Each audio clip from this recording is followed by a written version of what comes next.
I speak in high schools or leadership conferences, one of my favorite things to do is what I call music moves and motivation. I do use music, I do use moves with basketball, and I hope that students will leave motivated.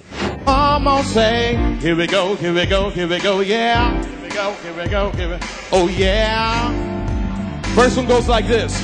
Come on and give somebody high fives. Come on and give somebody high five and say, oh yeah. Come on and pat somebody on the head. Come on and pat somebody's head and say, oh yeah. I always like to do that little crazy song when I'm working with an audience because it helps me to find three groups of students in my audience. I always see this. I saw it this afternoon. There's always a group of students that do what I ask them to do because they want to, and that's fine. Then there's some people that don't do what I ask them to do because they don't want to. They're going, I ain't scratching nobody nothing. Leave me alone. But then there's always this third group of students, and I saw several of you this afternoon, and those are the ones who can't think for themselves. So they're going like this, what you gonna do? You do it, I do it. I'm in high school, I can't think for myself. One of the first points I try to get across in this talk is that no matter what happens in life, no matter how many mistakes you make, no matter how many times you fail, you never quit, you never give up, you always try again. At some point I might make a mistake, but I'm going to tell you right now, I'm not going to try to make a mistake because I will be trying to impress you. But if I do make a mistake, I will have a choice. Just like every time you make a mistake in life, you have a choice.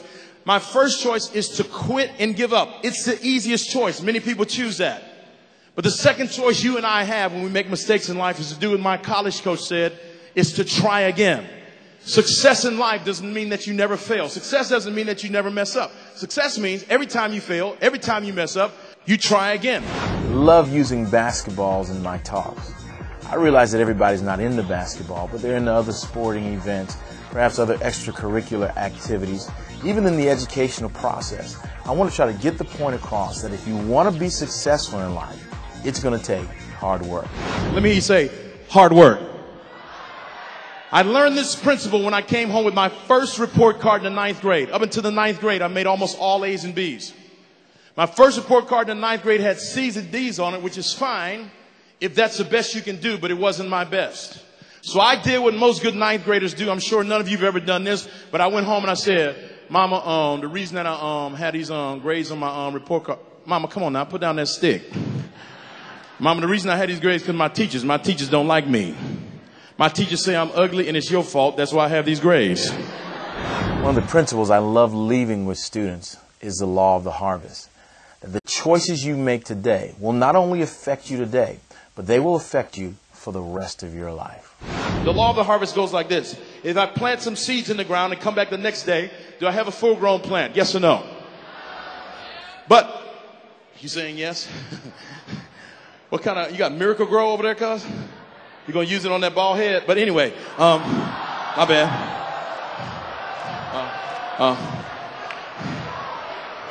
So you put seeds in the ground, you come back the next day, and you don't have a full-grown plant. But at the end of the time period, is the plant bigger or smaller than the seeds? Help me out. Bigger. So the law of the harvest says this. You always reap a harvest later than you plant. And what you reap is always greater than what you plant. So it's always later, always greater. Here's how it works in school. If you say from this day forward, I'm not going to study anymore. I'm talking about those of y'all who haven't already said that. You say, from this day forward, I'm not going to study anymore. When you come back to school tomorrow, your grades aren't that much worse. In 2 weeks, they may not be that much worse. But if you do that for 2 months, you're not going to like the results. But see, the opposite is true as well. If you say, from this day forward, I'm going to be the best student I can be. I'm going to take notes. I'm not going to talk when my teachers are talking. Well, when you come back to school tomorrow, your grades aren't going to be that much better. When you come back in 2 weeks, your grades may not be that much better. But if you continue to do that for 2 months, I believe you're going to like the results. And see, the law of the harvest can work positively or it can work negatively in your life. If you make the right decisions today, you don't see the results tomorrow, but years from now, you'll see it. The reason I love speaking to students in assemblies and in conferences is because I have an opportunity to say some things to them that I wish someone had said to me when I was their age. And I love saying it in a way that's relevant to them and in a way that lets them know that I'm trying to help them to become the best they can be at whatever they attempt in life.